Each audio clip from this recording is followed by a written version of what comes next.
What's up? Hi guys! Salut tout le monde! Bonjour à mes Ishiwi Dating Non-Binary Vegetarian People et bienvenue dans l'épisode 2 de l'Afterwork. Déjà, donc du coup, petit aparté, comme vous avez dû remarquer, et j'ai renommé en fait l'Afterwork parce que je trouvais que le jeu de mots était plus sympa. On est maintenant à l'épisode 2 de récap de Drag Race France, All Stars.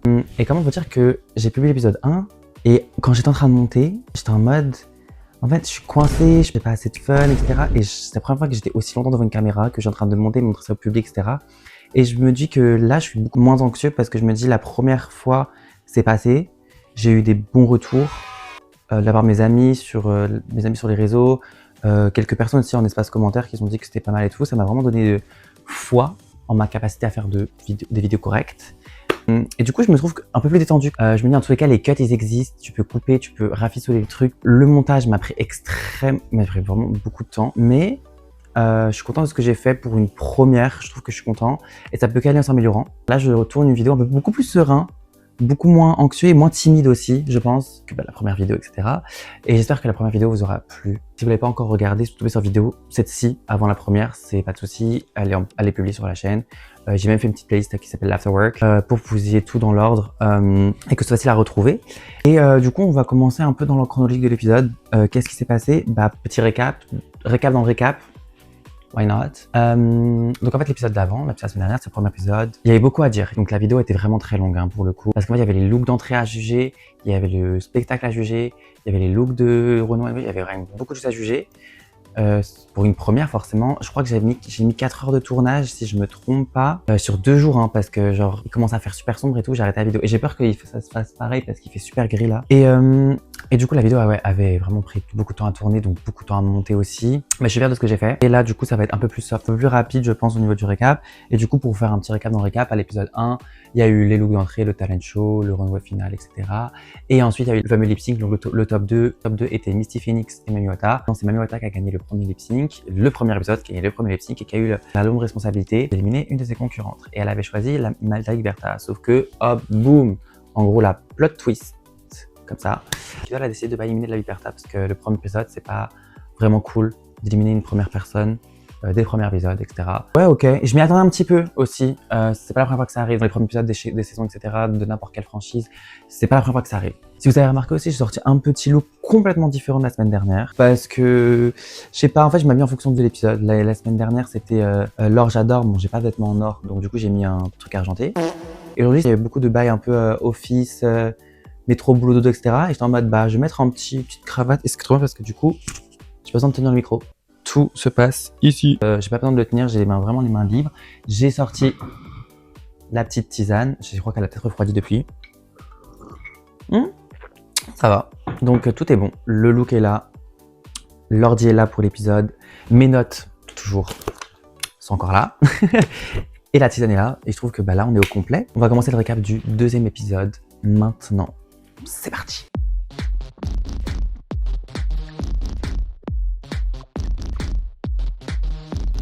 Cet épisode, il commence toujours de la même façon, c'est-à-dire que les queens, elles reviennent dans la workroom et elles discutent du top 2, du bottom 2, du lip sync, etc. Top 2, c'était, je me répète peut-être, mais Mami Wata et Misty Phoenix. Et le bottom 2, donc celle qui était sur la sellette, c'était Magnetica et la Liberta. Ce que je trouvais les jugements en général très justes, pour le coup très justifiés. Je vais pas crier à l'injustice, pas du tout. Le problème c'est qu'on sait que Mami Wata a voulu éliminer la Liberta, mais on savait pas qui Misty Phoenix avait choisi d'éliminer. Et là on lui tombe dessus, on lui dit t'as choisi qui? Et en fait on découvre qu'en fait Misty Phoenix a choisi Magnetica. Et c'est compréhensible en vrai. Dans tous les cas, ces premiers épisodes, t'as pas le temps de faire des affinités. Il y a pas de track record, on sait pas qui a gagné quoi, qui a perdu quoi, qui est bon, qui est mauvais, etc. dans la saison. Donc c'est un peu, pour l'instant, tu choisis un peu sur le ressenti que tu as avec cette personne. Et donc après ce petit débrief, ils ont fait un débrief. C'est un nouveau jour qui se lève. Et il y a un mini challenge. Je vais pas vraiment passer beaucoup de temps là-dessus, mais c'est juste pour montrer que Paloma est revenue. Et là, c'est Paloma qui participe au mini challenge qui consistait à se battre, très français, et qui consistait à se taper dessus. À castagne, mais why not? Moi, je suis à fond dedans, je suis en mode, cassez-vous la gueule. Et donc, du coup, je voulais juste petit aparté pour dire que Paloma, she looked good, honey. Oh, you girls, Look good. Toujours en rouge, toujours avec du rouge et tout. Sa DA était canon quoi, on va se mentir. Après ce petit mini challenge, pour détendre un peu l'atmosphère, ou inversement aussi pour peut-être tendre l'atmosphère et juste pour qu'elle se tape dessus, je sais pas. Nicky Doll annonce le maxi challenge de la semaine, un bowl, on l'appelle Super Bowl. Ce qui fait quand même deux challenges très chauds en 2 épisodes. Enfin, Nicky Doll, elle est mise à la rude épreuve parce que comment ça, tu nous fais un talent show au premier épisode et tu nous fais un bowl genre au 2 épisodes et tout, mais elle veut les tuer à la tâche. Allez, sale esclave! Travaille et balaye-moi ça! Prends le balai, balaye, sale esclave! Espèce de pouilleux d'esclave! C'est une dinguerie. Mais enfin bon. Moi je suis trop content parce que un bowl, moi j'adore les bowls. C'est des looks, ça me permet de juger face caméra les looks que les queens ont pull-up. Quand j'ai calculé le nombre de looks que je devais juger, on est à 30. 3 looks sur 10 queens, ça fait 30 looks. Donc je me dis putain, fais chier, mon épisode il va durer encore 40 minutes et tout. Oh yes! Mais j'ai décidé de faire queen par queen, genre je vais mettre là une queen et ses 3 looks, une queen et ses 3 looks, etc. J'ai tout orchestré le truc du coup comme dans mes notes. Donc ça va être assez clair, je sais très bien déjà ce que je vais faire. Super Bowl consiste à présenter 3 looks, dont le premier c'est XXL, petit jeu de mots, XXL, qui est un look totalement ailé, donc on a vraiment le choix de faire ce qu'on veut. Il y a beaucoup de créativité, d'autres choses qui se sont ressemblées entre elles, mais c'est une catégorie qui est super créative, tu peux faire n'importe quoi, c'est super genre. Le deuxième que j'aime un peu moins, c'est Metro Boulot Let's Go. C'est une tenue qui consiste à faire un reveal d'une tenue jour à une tenue de soirée. Et des fois un reveal peut être très compliqué soit à exécuter. Un reveal c'est toujours bien quand tu sais pas qu'il y en a un. C'est-à-dire que, ce qui est logique puisqu'on sait qu'il y aura un reveal, mais genre, quand tu vois là, en apparence qu'il n'y a rien qui se cache en dessous, et en fait, hop, t'enlèves le truc et il y a un autre truc qui apparaît. Des fois, c'est très compliqué, tu sais, au niveau de la proportion du vêtement, que il y a un truc qui se cache en dessous. Et la troisième, c'était du coup la catégorie créative, c'est la catégorie maison de couture. Pour la première fois, en tout cas dans Drag Race France, elles sont par équipe, donc 2 maisons de haute couture. Et du coup, sur la petite note, j'ai noté du coup, il y avait les 2 maisons de couture, 2 équipes de 5, 2 maisons de couture différentes. La première à choisir son équipe, c'est Pounani. Et la deuxième à choisir son équipe, c'est Big Bertha.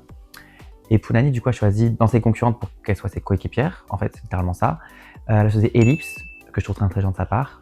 Cam, encore plus intelligent. Piche et Mami Wata. Je trouve que le groupe est cohérent. Si j'étais dans cette équipe-là, j'aurais été très confiant. Le deuxième groupe, c'était la Big Bertha, Misty Phoenix, Magnetica, Soa de Muse et Moon. Et du coup, il fallait donner un petit nom de la maison de couture, etc. Donc l'équipe, la maison de couture en fait de Pounani, Ellipse, etc. Ça s'appelle Comme un lundi, que je trouve, bon, ça fait très parisien, mais je trouve ça sympa. Ça fait très français, comme un lundi, vu qu'on est dans la maison du style. Moi j'adore. Et la deuxième s'appelle Maison M. Maison M pour le M pour mystère, je crois, pour faire un truc un peu. Il voulait faire un truc un peu nébuleux, un peu mystérieux, etc. Moi, quand on me vend ça, j'étais en mode OK, why not, j'étais un peu hype. Les deux, j'étais hype. Là, vraiment, l'épisode m'a vraiment hype au début parce que j'étais en mode les groupes sont bons, c'est un ball. J'avais que hâte de voir ce qui allait se passer. Mais il fait de plus en plus sombre, j'en ai marre, genre pitié. Aussi, l'aparté sur l'invité spécial de la semaine, ils ont quand même mis Marion Cotillard. Je trouve ça fou de mettre une actrice internationalement mondialement connue, voilà. Enfin, c'est quelque chose parce que genre Marion Cotillard, c'est quelqu'un, en tout cas pour nous Français, je trouve que c'est quand même un monument du cinéma français. She's an icon, she's a legend, and she is the moment. Elle était pas dans ma liste parce que j'avais fait une petite liste non exhaustive des juges que je voulais voir dans Drag Race. Et il y avait Audrey Tautou, mais il y avait pas Marion Cotillard. Marion Cotillard, ouais, je trouve que en fait c'était logique. Super content, super excité, j'étais en mode waouh, elle s'est déplacée. Et donc du coup, je vais attaquer les looks de toutes les queens, donc les 30 looks, mais je vais faire queen par queen. Et la première, c'est Piche. Le premier runway, c'était du coup la catégorie XXL. Elle avait essayé de faire un Pégase. Moi, j'ai bien aimé. En fait, c'était Pégase, mais c'était Pégase du film Disney, Hercule. Il y en a qui ont trouvé ça traumatisant à voir. Quand il y a un animal qui ressemble trop à un humain, etc.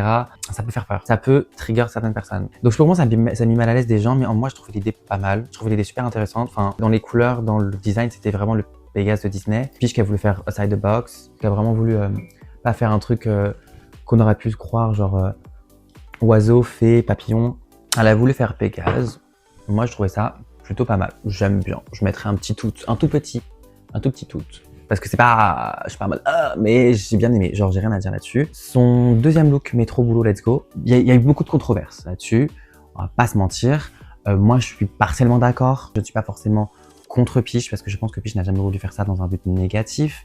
Mais il faut savoir que le Métro Boulot 2, son look, c'était du coup le livreur Uber qui se transforme en princesse, un peu dans une vibe un peu Cendrillon moderne. Je voulais juste faire profiter de ce look pour parler de fait que Uber Eats, vous pouvez consommer Uber Eats tant que c'est pas à outrance déjà, et tant que vous traitez bien, voire rémunérez bien les livreurs, parce que si vous laissez les livreurs être rémunérés par Uber, ils vont être rémunérés une misère pour avoir fait 5 km en vélo pour livrer votre tacos ou votre McDo. C'est quand même quelque chose qu'on a beaucoup normalisé. Si les livreurs étaient genre en mode payé, je trouve qu'il y aurait aucun souci, parce que ça sert à tout le monde, genre t'es rémunéré de manière juste et tu rends service à quelqu'un qui a pas envie de se faire à manger. Mais je trouve que montrer sous un angle super fun, super joyeux, d'être livreur Uber Eats alors que dans la réalité on sait que t'es sous-rémunéré, que c'est un travail fatigant, que c'est un travail avec des heures de travail atroces, c'est-à-dire que t'attends devant un restaurant en espérant qu'une personne prenne une commande, etc. Enfin, aller de droite à gauche, etc. pour 15 centimes. Voilà, on sait que Uber, surtout, je ne sais pas pour les autres applications, Uber pour avoir fait genre des travaux journalistiques sur Uber Eats par exemple, je sais que Uber Eats sous-rémunère son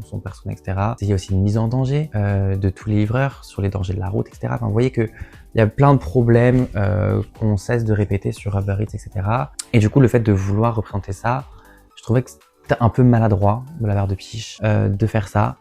Sous un prétexte de Cendrillon moderne. Voilà, c'était un peu comme si tu voulais masquer une réalité triste en faisant un écran de fumée et dire que c'est une réalité mimes et moderne. Je suis pas forcément d'accord. Mais enfin bon, je vais pas non plus polémiquer là-dessus parce que j'ai pas envie de parler 15 minutes sur le look de Piche, voilà.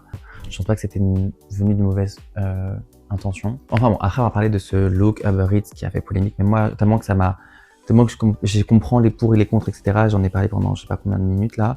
Je vais passer directement au look qu'elle a fait, que elle et ses coéquipières l'ont fait. Donc Piche qui fait partie du coup de la maison, laissez-moi regarder, comme un lundi, qui a fait un look très années 80 avec des épaules démesurées, la valise en sequin. J'ai rien à dire. En fait, si j'ai quelque chose à dire. Pourquoi on dirait Britney Spears en toxique, genre? Parce que comme un lundi, c'était censé être un peu genre office, ouais, les vêtements de bureau, etc. Et en fait, j'ai plus une vibe de hôtesse de l'air pour le coup. Si on regarde juste ça, genre le foulard, la coupe, etc. ça fait très hôtesse de l'air. Donc il y a vraiment deux mondes mixés en un. Mais globalement, dans l'ensemble, tout est cohérent. La veste crop avec les épaules mesurées. Why not? Tu vas faire une vue d'ensemble des trois looks. J'ai que préféré le look de Pégase pour le coup. Ça m'a assez diverti. Je peux comprendre que c'est traumatisé des gens. Mais pour le coup, je suis bien réfléchi. Le Lover Rubber, voilà, je vais passer 10 minutes à expliquer pourquoi. Et le look qu'elle a fait, c'est bien débrouillé. Mais je suis pas, j'en ferai pas ma gagnante. C'est tout ce que j'ai à dire. Voilà. Je donne mon avis sur les trois looks de la prochaine queen. La prochaine queen en question, c'est Mami Wata. Mami Wata qui est, j'avoue, un peu ma favorite depuis le début de la saison.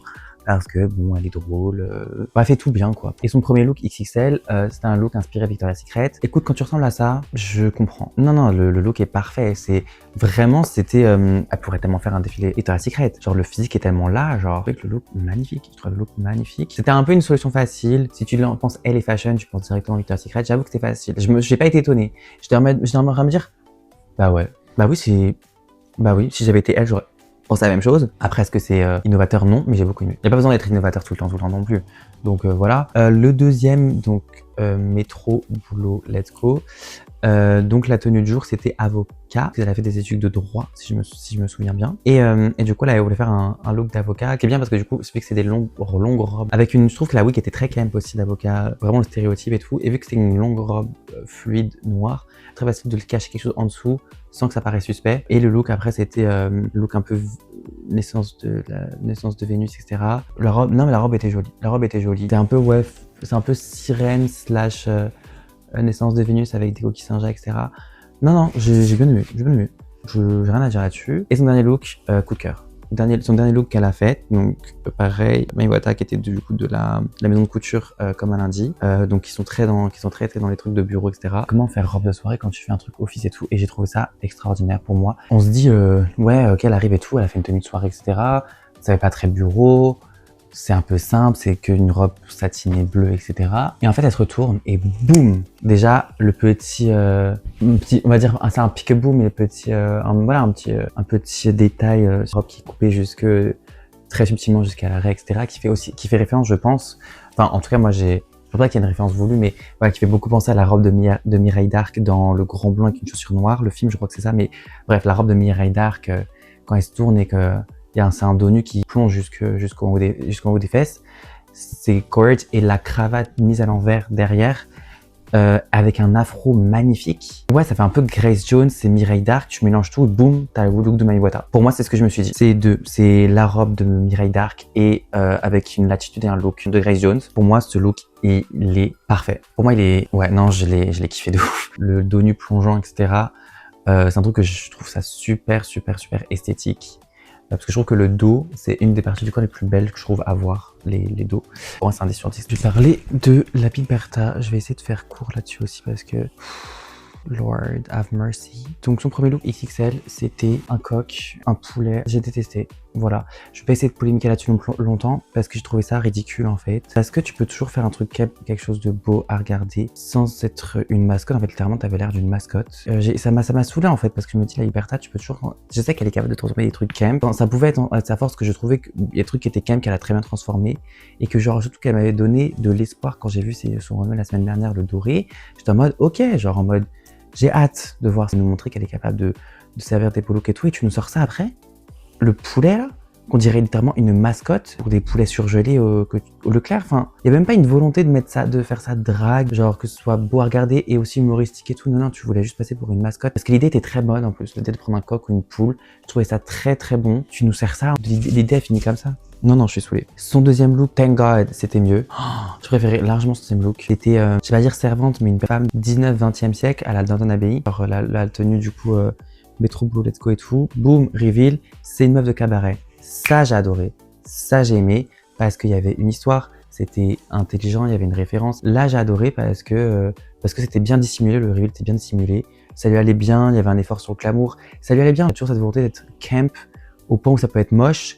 Quand en fait, comme le cabaret là, cette espèce de tenue de femme de cabaret et tout, ça lui va bien en fait. Continue dans cette lancée-là, au lieu de nous faire un poulet atroce. Désolé, je la vois sous les yeux, je trouve ça atroce. Et c'est pas des genres en mode non mais t'as pas la référence ou t'es pas assez ouvert d'esprit et tout. Je suis désolé, j'aime pas. C'est mon avis personnel encore une fois, mais j'aime pas. Je sais pas, genre j'étais un peu énervé parce que je crois toujours qu'on peut faire mieux, qu'on peut avoir des beaux looks en fait, peu importe qui t'es. Et en fait tu t'enfonces en fait, tu te tires plus bas que terre en fait. Donc bon. Et son troisième look du coup, parce qu'elle fait partie du groupe de Maison M, ils ont choisi de faire un tissu cohérent entre elles pour être coréens. Elles ont toutes, voulu utiliser le même tissu. Elle a fait une robe en fait avec les hanches exagérées, avec une espèce de, je pense qu'ils ont mis un carton pour faire des hanches comme ça, une voûte un peu. Pour le coup, ça va, pas exceptionnel, mais ça va. Pour le coup, pour vraiment, moi, le look Metro Blue Let's Go et le look créé de toutes pièces, ils sont bien quand tu vois le fossé après le look du poulet, parce que le look du poulet, vraiment, mon cauchemar. Ensuite, après la Liberta, j'ai décidé de regarder du coup ce que Magnetica avait présenté sur le runway, quatrième Magnetica, ce qu'elle présentait sur le runway, etc. Donc son premier look XXL fait référence à un espèce de, vous savez les papillons avec des poils et tout qui font un peu peur là. Moi, ça me dégoûte un peu. Les papillons poilus, etc. Et pour être honnête, j'ai adoré le look. La palette de couleurs est extraordinaire. Les couleurs pastel, j'aime trop. Le maquillage, a toujours rien à dire à chaque fois. Les cuissardes, les bottes cuissardes qui partent comme ça. En fait, j'ai l'impression que je me dis, c'est un Pokémon. Je pensais que c'était une référence Pokémon au début. Moi, j'ai adoré. Ce premier look-là, j'ai adoré. Son deuxième look, qui est Metro Blue Let's Go. Et là, elle a pris un peu d'une manière assez... qu'on l'aurait pas cru, puisqu'on s'attendait vraiment à une tenue de jour, une tenue de soirée, etc. Et Magnetica a essayé de faire une espèce de mineur dans les mines et qui se transforme en fait en une espèce de géode de cristaux avec un look au niveau design très disco. Moi ça va, j'ai pas été fan mais j'ai apprécié, j'ai pas détesté. Ça reste quand même un reveal, comme je dis, un reveal c'est très dur à faire. Et maintenant on va parler de son troisième look qui était du coup de la maison M et c'était en fait l'inspi, je l'ai tout de suite capté. C'était rétro-futuriste, femme rétro-futuriste, j'ai totalement compris. Quand elle est arrivée avec la peau bleue, etc., le look et tout, je me dis ok, ça give rétro-futuriste, donc en fait le futur qu'on s'imaginait dans les années 50, 60, 70 par exemple. Il y a vraiment une inspi comme ça avec le poncho, la robe. Peut-être c'était simple, mais la recherche était bonne. Le design par rapport à l'année qu'elle voulait, tout ce qu'elle voulait transmettre dans le look, moi je l'ai totalement compris. Et que le design est rattaché à l'époque qu'elle voulait, ou en tout cas l'inspiration qu'elle voulait faire, le design est rattaché à ça. Je trouvais ça simple, certes, mais je trouvais ça recherché. C'est pas que je suis fan, mais c'est pas que je déteste du tout non plus. Je trouvais ça cohérent. Je trouvais ça cohérent avec ce qu'elle racontait et son drag en elle-même et son esthétique à elle. Je trouvais ça cohérent. Donc c'est rien à dire de négatif là-dessus. Donc pour l'année, le look XXL faisait référence, selon elle, à la collection Insectes. peut-être, de Thierry Mugler. Je vais pas vraiment trouver cette référence-là. Ouais, si, un petit peu. Par contre, toute cette partie-là, ça, c'est juste extraordinairement magnifique. Mais par contre, les ailes derrière, ça faisait très costume aussi. Très costume maille à l'abeille. J'ai pas trouvé les ailes derrière super sympa, sachant que c'était censé être le point fort de la tenue. Mais vraiment, tout ce qui touche au visage, la wig, je sais pas comment expliquer ça, imprimé 3D avec des antennes, etc. J'adore. Le maquillage aussi est magnifique. Tout ce qui est là, pour moi, c'est un 13 sur 10. En dessous, par contre, bon, moi j'aime bien le collant, j'aime bien le drap derrière, mais tout ce qui monte à là, plus les ailes qui font un peu trop costume, un peu trop... Je manque de mots pour exprimer ce que je veux dire, mais je trouvais ça un peu, ouais, un peu cheap. Contrairement à ce qu'il y a là, en fait. C'est surtout ça. Quand tu fais une comparaison de ça vaut $1 million, et ça, en fait, c'est acheté à Jiffy du coin. Donc bon, il me faut plus pour que j'ai testé un look, hein, vraiment. Il faut s'habiller en coq, en fait. Le deuxième look, c'est une couturière. Ouais, j'essaie de me rappeler et tout. Bon, ça veut dire que si je me rappelle pas, ça va pas marquer. Mais maintenant, je m'en souviens.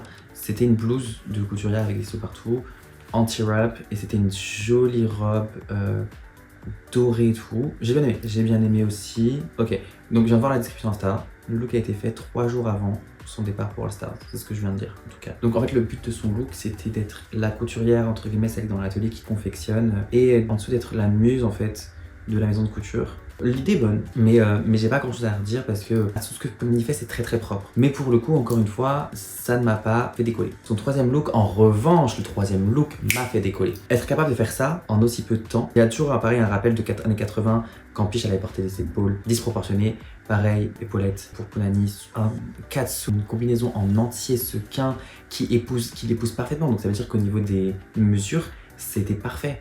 Il n'y avait aucun défaut de mesure. Le drapé bleu. Par contre, ça c'est une dinguerie. Pour moi, c'est un des meilleurs looks réussis de la soirée en termes de création. J'étais en mode waouh, jusqu'aux chaussures et tout. Genre, quand on met une combi, il faut toujours avoir la chaussure qui est raccordée à la combi. C'est toujours visuellement plus agréable à voir qu'une chaussure dépareillée et que le combi s'arrête à la cheville. Vous voyez, là, tout a été pris en compte. Quand vraiment des mains aux pieds qui s'arrêtent là. Non, c'est une dinguerie. Et le drapé. Donc pour moi, le look de Pounani qu'elle a créé elle-même, pour moi, c'était un giga 10 sur 10.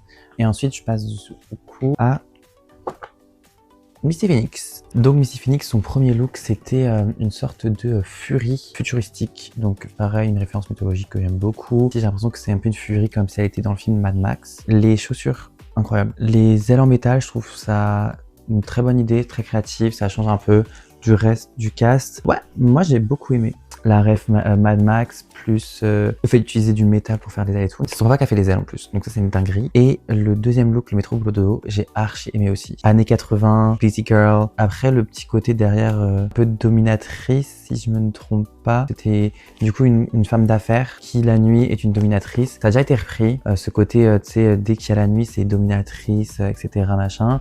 Le bodysuit, il faisait très penser à le bodysuit de Thierry Mugler. Je sais pas c'est quelle saison, faudrait que je vérifie au montage. Et je trouve que la combi, elle faisait penser à ça. Bon, j'ai pas pu y échapper. Deuxième jour de tournage. Mais on va continuer comme si de rien n'était, comme si c'était le jour 1. Bref, c'est pas grave. Donc, j'en étais au look de Misty Phoenix, j'étais rendu à Misty Phoenix et au look Métro Boulot Let's Go. Enfin, une espèce, je sais pas, il y avait un peu travail un peu genre office, enfin genre en mode femme de bureau des années 80. Et ensuite qui s'est révélé en fait en espèce de dominatrice où t'as une tresse qui se révèle où c'est une espèce de fouet. Écoutez, why not? L'esthétique, la DA, l'époque du look, c'est ce qui que j'ai plus aimé. La coupe, ça me faisait très penser à la era années 80, à un peu la Eurythmics, les clips d'Eurythmics, etc. Avec une coupe un peu masculine, un peu femme forte. Enfin, j'ai aimé. Pour moi, c'est vraiment le premier look, c'était du coup la furie du futur, un peu métallique, etc. Là, on retombe dans les années 80, tout en étant dans une dérape futuriste avec le deuxième look Metro Boulot Let's Go. Le troisième look qu'elle a fait, c'est le troisième look du coup qu'elle a créé. Où Miss Phoenix est partie de la maison de couture Maison M. Elle nous a servi un peu une silhouette bouffante avec des manches bouffantes, des manches voilà puffy. Pareil pour la jupe, etc. Donc ça fait une silhouette assez ronde, ce qui n'est pas moche et ce qui est assez original pour le coup, surtout venant Misty Phoenix, etc.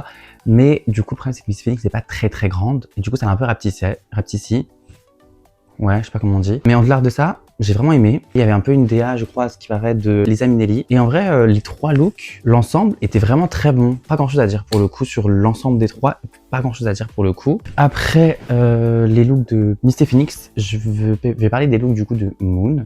Donc les 3 looks de Moon pendant le ball. Donc le premier look XXL, j'ai beaucoup aimé. Alors peut-être prévisible de la part de Moon, ou peut-être prévisible que j'aime, mais c'était des monts succubes. Avant qu'elle ait prononcé le mot succube, j'ai tout de suite, dans ma tête, je me suis dit c'est bon, c'est une soit reine des vampires, soit succube, etc. Très dans la DA de Moon. Les succubes comme ça sont beaucoup représentés dans les jeux vidéo japonais de préférence. C'était très démon succube, très manga, très animé ou très jeu vidéo. Pour le coup, j'ai vraiment pas grand chose à dire. C'est différent, mais moi, le problème, c'est que je suis baisé parce que c'est une genre de DA que j'adore. Tout ce qui est DA infernal, démon succube, etc. I love it. Et Moon, bah, dans ce costume-là, magnifique. Le seul truc que je pourrais reprocher à Moon, c'est que ça fait quand même un autre look où c'est juste un corset habillé, un look dont la base est un corset. Le look de Pamela Anderson, c'était ça, par exemple. Après, j'espère juste que ce sera pas tout le temps comme ça. En vrai, quand t'as le physique de Moon, tu peux te permettre.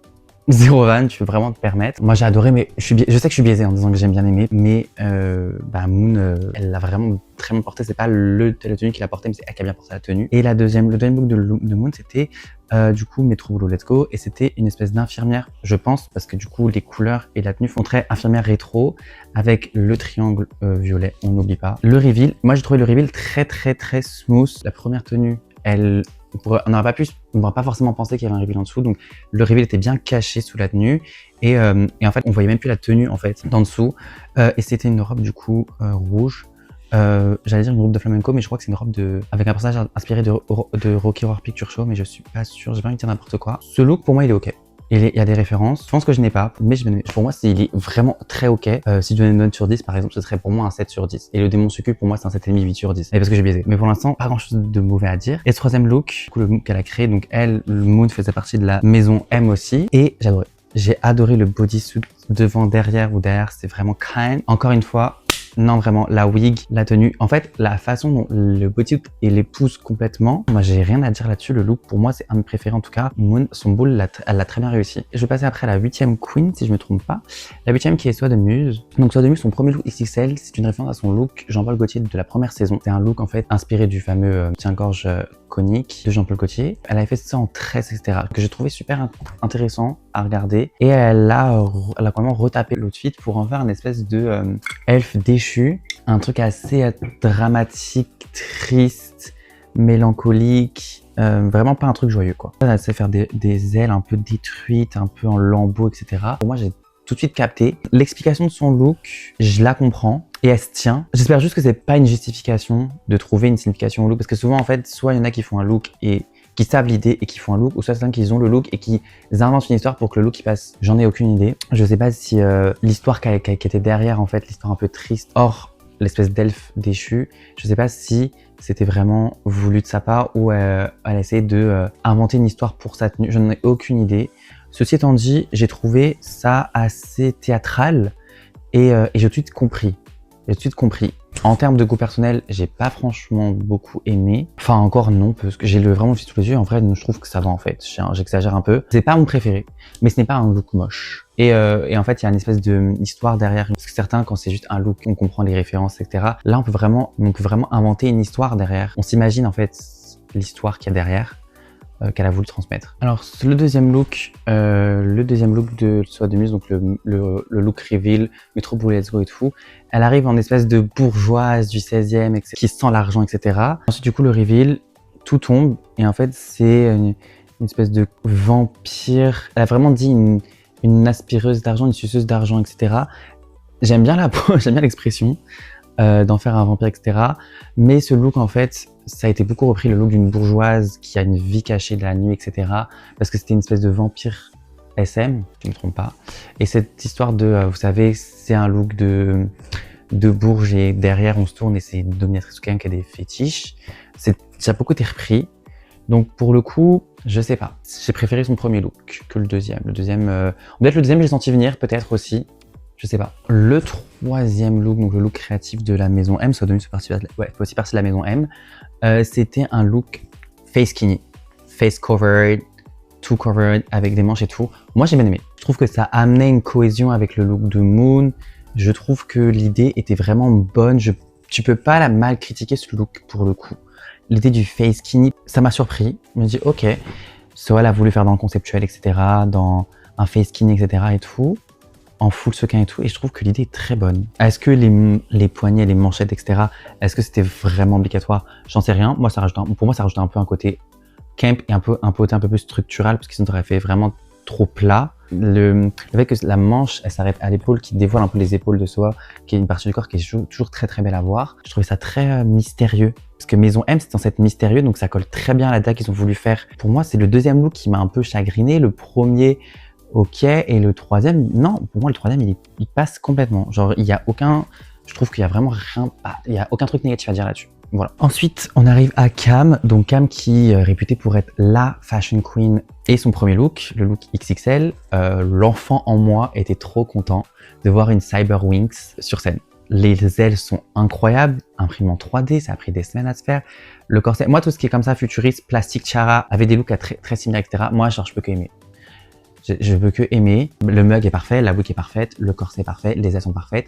La référence Wings, Cyber Wings, futuristique, comme si tu avais une Wings un peu du futur, qui vient d'une autre planète, enfin, ils viennent tous d'une autre planète, mais et qui arrive sur Terre, etc. L'enfant en moi était gâté. L'enfant en moi était gâté. Déjà la semaine dernière avec le look de peau d'âne, cette semaine avec le look des Wings. L'envers, j'ai adoré.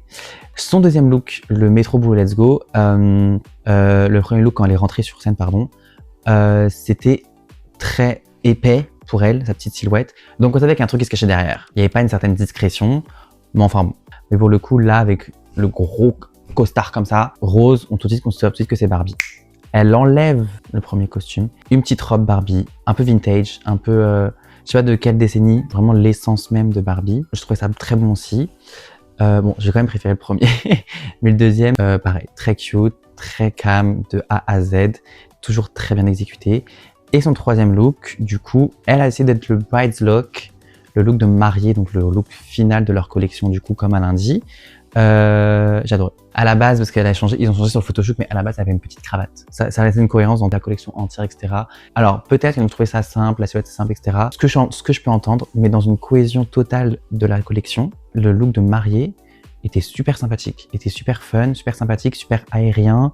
La petite cravate et tout, la note sur la petite cravate, parce que si j'aurais mis juste un collier, là, j'aurais dit, ça manque de cohérence. Là, ils ont mis une cravate, donc on voit que c'est quand même un rappel. J'ai adoré. Pour moi, Cam, très forte. Très très forte sur cet épisode-là. Je suis pas étonné, je suis pas surpris. Mais en vrai, pour l'instant, quand je me rappelle tout ce que tout le monde a fait, il n'y a pas grand-chose que j'ai testé, à part le look du coq. Sorry.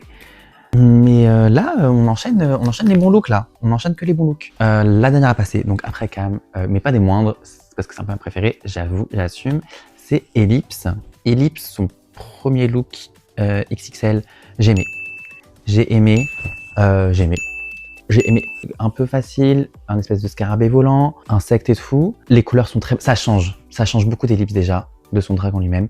L'espèce de masque, elle retire, le maquillage pareil qui change. Du coup, je sais pas comment on appelle ça, les espèces de pinces que les scarabées, ils ont, les ailes, les couleurs holographiques, les couleurs sont accurate, le maquillage est super bon et tout. Non, il y a rien à dire sur Ellipse. C'était très bon et surtout très différent du drag d'Ellipse. Non, si je dois être un peu plus objectif, j'ai aimé. J'ai vraiment aimé, je mettrais vraiment 7-8 sur 10. Alors, du coup, le deuxième look d'Ellipse, le Metro Blue Let's Go, le reveal, etc., c'était une espèce de vendeuse de glace dans un espèce de diner et tout. Donc, tout de suite, tout le monde comprend la DA, diner américain, totally got it. Elle enlève, robe de soirée, robe de gala. J'ai adoré l'espèce de volute, je sais pas comment on peut appeler ça, l'espèce de forme qui font le bustier de la robe d'Ellipse. Moi, j'ai adoré aussi. J'ai bien aimé. Non, vraiment, j'ai bien aimé.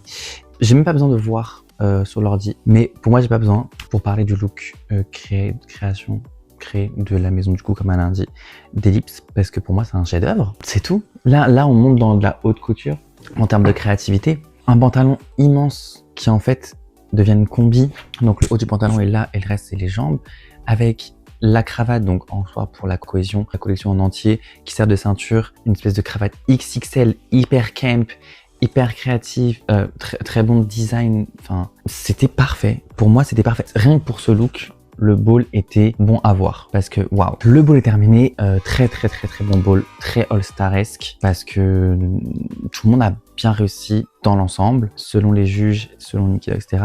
C'est la maison comme à lundi qui est l'équipe gagnante, et je trouve ça complètement normal. Ce que je trouve pas normal, en revanche, déjà de 1, c'est qu'ils disent à Big Bertha très bonne semaine à toi, alors que j'ai trouvé qu'avec Bertha c'était... Les deux maisons se sont très bien débrouillées. Elles ont tout fait pour être cohérentes entre elles. Je trouvais que personne n'avait fait n'importe quoi, personne n'avait flop. Les deux maisons n'ont pas flop du tout. Je trouvais juste ça plus fashion et plus logique qu'en termes de cohésion, mais aussi de créativité, que la maison comme elle indique gagne, contrairement à la maison M. Mais pour moi, je trouve que la maison M, c'est pas pour autant que je veux dire que c'est une maison perdante, que c'est l'équipe perdante. Vous voyez ce que je veux dire?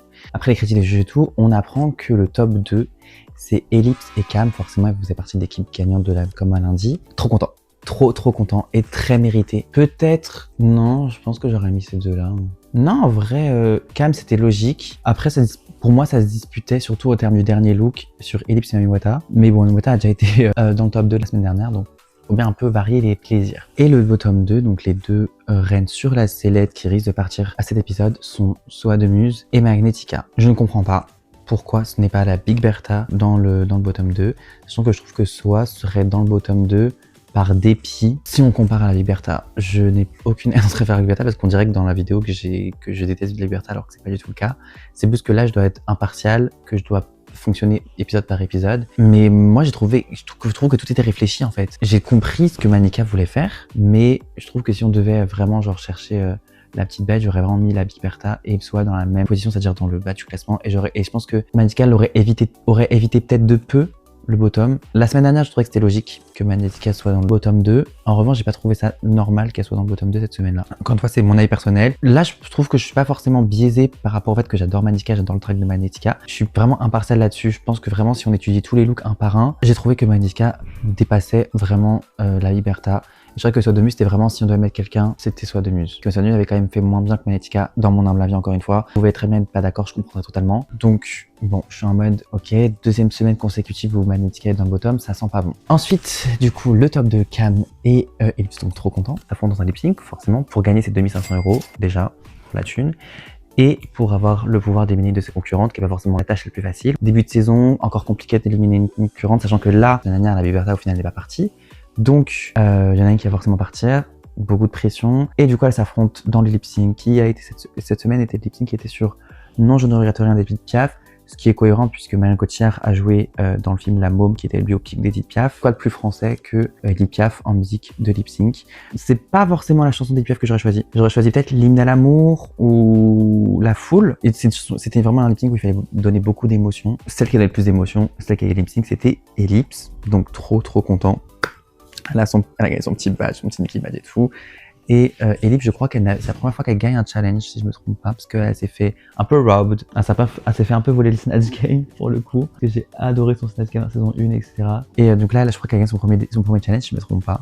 En tout cas, trop content pour elle. Sinon, si ça avait été l'une ou l'autre qui allait gagner, je m'en foutais. J'étais très bien content pour l'autre aussi. Si ça avait été Cam qui avait gagné, etc. Donc, Ellipse a gagné ce lip sync, a gagné son petit Nikki badge, a gagné 2500 €, mais elle a aussi gagné le pouvoir d'éliminer de ses concurrentes. Comme on dit, une étoile brille, une autre doit s'éteindre. Et le choix d'Ellipse se porte sur Magnetica. Ce que je trouve mathématiquement juste, puisque Magnetica était dans le bottom la semaine dernière. Il n'y a pas vraiment de vraie raison qu'elle soit dans le bottom cette semaine, qu'elle soit éliminée sur l'épisode, où je trouve qu'elle avait quand même bien réussi. Ce qui s'est passé dans le début de la saison, donc de la semaine dernière, cette semaine, oui, je comprends la décision d'Ellipse sur le fait qu'il fallait éliminer Magnetica. Si on devait se centrer sur l'épisode, j'aurais tellement voté Soa de Muse, je suis désolé. Et encore, je trouvais que même Soa de Muse méritait d'être éliminé ce truc-là. Pour moi, vraiment, mais bon, Soa de Muse est sauvé, donc forcément soulagé. Malheureusement, on doit dire au revoir à Magnetica. Je trouve c'est un peu tristounet. Je me dis, Magnetica s'est déjà fait éliminer dans les premières dans sa saison. Elle se refait éliminer première. Elle n'a pas eu le temps de montrer sa revanche, etc. Je suis un peu tristounet, pour le coup. Parce que moi, je crois beaucoup en seconde chance. À parté aussi, je trouvais que Punani aussi avait sa place dans le top 2 parce que son dernier look était incroyable. Alors, premier look, c'était quoi? Ouais, non, j'ai n'importe quoi en fait. Non, j'ai pas aimé le look XXL. C'est la fin de ce récap. J'ai été super calme, super focus. Je suis désolé si ça fait rire personne. Et là, disons que c'était pas vraiment un moment pour divertir. Mais c'est la fin de ce deuxième récap. Je vais essayer de le monter. Vraiment, là, je fais le récap le jour où l'épisode 4 est diffusé. Et je suis avec l'épisode 2. Donc j'ai 2 épisodes de récap parce que je dois faire l'épisode 3 et l'épisode 4. Je sais ce qui se passe, je fais genre devant la caméra, je sais pas ce qui se passe, je découvre l'épisode, etc. Donc ce deuxième récap de l'Afterwork est terminé. J'espère que ça vous a plu. Comme d'habitude, n'oubliez pas d'aller encourager et donner de la force aux drag queen, king, drag creatures, drag aliens qui sont proche de chez vous, dans des drag shows, dans des bars, dans les clubs, etc. Enfin, encourager le drag, c'est pas forcément le regarder à la télé, c'est aussi l'encourager dans la réalité, dans la vraie vie. Ça peut être dans votre ville. Si vous êtes de Lyon, vous voulez forcément voir un truc de... Enfin, il y a forcément des shows drag à Lyon. Si vous venez de Nantes, vous allez forcément avoir des shows drag à Nantes. Je peux citer plein de villes où je sais qu'il y a des shows drag qui se passent. Il y a aussi, vous pouvez très bien aussi aller, j'ai oublié de le dire la semaine dernière, mais vous pouvez très bien aussi donner de la force aux personnes qui font du drag, mais que sur les réseaux sociaux, parce qu'il n'y a pas malheureusement de scène drag dans leur ville ou là où ils vivent ou qui n'ont même peut-être pas encore l'âge d'aller dans des bars et dans les clubs. C'est aussi donner de la force sur TikTok, sur Instagram. Et n'hésitez pas à leur donner de la force sur les réseaux, comme j'ai dit, ou en réel. Et je voulais aussi faire une petite aparté, c'est que j'ai pas envie que ce récap soit extrêmement centré sur l'esthétique, le drag esthétique, etc. Oui, ok, je juge les looks. Oui, ok, je juge les wigs, les make-up. Vraiment, je suis là pour juger les looks parce que c'est le seul point où je peux me permettre de juger puisque j'ai toujours adoré la mode. J'ai fait des études de mode parce que ok, peut-être que mon récap est centré sur la beauté, l'esthétique, le superficiel. Peut-être que voilà, mes récaps sont très superficiels parce que je juge que les looks, parce que je peux me permettre de juger des looks parce que c'est le seul truc que je peux me permettre de juger. En revanche, je me permettrai jamais de juger le style de drag de chacune, de toutes les drag queens qui passent soit à la télé, qui sont ou soit dans la vraie vie. Je me permettrai jamais de juger parce que ça reste un art. Les gens il y en a qui commencent dans le drag, donc ils sont pas forcément super expérimentés. Tout est une question d'expérience, tout est une question d'engagement. On oublie trop souvent que le drag n'est pas là que pour plaire visuellement aux gens. C'est pas que des spectacles glamour, des paillettes et des strass. La première mission du drag, c'est pas de plaire, c'était de bousculer les choses et de les changer. Et ça restera ça jusqu'à la fin des temps. Le drag sera là pour plaire le jour où il n'y aura plus rien à bousculer et il n'y aura plus rien à revendiquer. Dans un monde parfait, un monde de bisounours, un monde d'égalité, là peut-être qu'on pourra dire que le drag n'est là que pour plaire et pour divertir. En attendant, le drag c'est aussi politique, on ne l'oubliera jamais. Il y en a des drag queens qui sont plus leur drag sur de l'esthétique et d'autres qui sont leur drag sur le politique et l'engagement. Les deux drags sont valables et les deux sont encouragés, mais surtout que être drag queen, c'est intrinsèquement être politisé, dans le sens où genre en mode, je performe un art qui est là pour bousculer les choses à plus petite ou grande échelle. Le drag a une histoire, si vous voulez vous renseigner, il y a des pages Google, il y a des blogs, il y a des pages Wikipédia, il y a des films, il y a des documentaires, il y a de tout sur le monde drag et le monde queer en général. Et c'est tout ce que j'avais à dire. Voilà, petit aparté. J'aime trop faire mon petit aparté de fin parce que je sais que j'ai fait la partie de la semaine dernière sur le fait qu'il fallait encourager les drags locales. Je le répéterai à chaque fois. Et aussi de dire que je suis peut-être là pour juger les looks, mais donner mes propres réactions et mes propres avis sur l'épisode. Mais c'est mon propre avis. Et on n'en oublie pas que le drag n'est pas là que pour plaire. Il n'est pas que esthétique. Il revendique plein de choses. C'est pour ça que je suis tombé amoureux du drag. Et c'est pour ça que j'en suis là maintenant. Parce que j'ai pris connaissance du drag il y a 7-8 ans maintenant. Et ça a beaucoup changé ma vie. J'ai découvert toute une histoire derrière, toute une culture derrière. Moi qui étais encore un ado, qui n'était pas out, tout cet univers qui se découvrait, qui se montrait à moi, le drag, l'univers queer, la culture, etc., m'a poussé à faire mon coming out en toute sérénité avec moi-même. Et de me faire comprendre que je ne suis pas non seulement que gay, je fais partie d'une communauté. Et cette communauté-là, elle est très importante et je l'ai découvert grâce au drag. Être gay n'est pas forcément qu'une orientation, c'est aussi faire partie d'une communauté. Mais en découvrant le drag et en découvrant par la suite le monde queer, ça m'a poussé à bel et bien revendiquer que je fais partie de cette communauté-là et revendiquer leur combat. Voilà. Et je pense que je vais vous laisser cette petite note culture et personnelle sur le drag. Et sur ce, je vous dis à la semaine prochaine, j'espère, dans les jours qui suivent. Lies, lies, and more lies, and lies on top of lies. Pour les récaps du 3e épisode de Drag Race France All Stars. Allez, bisous mes vies.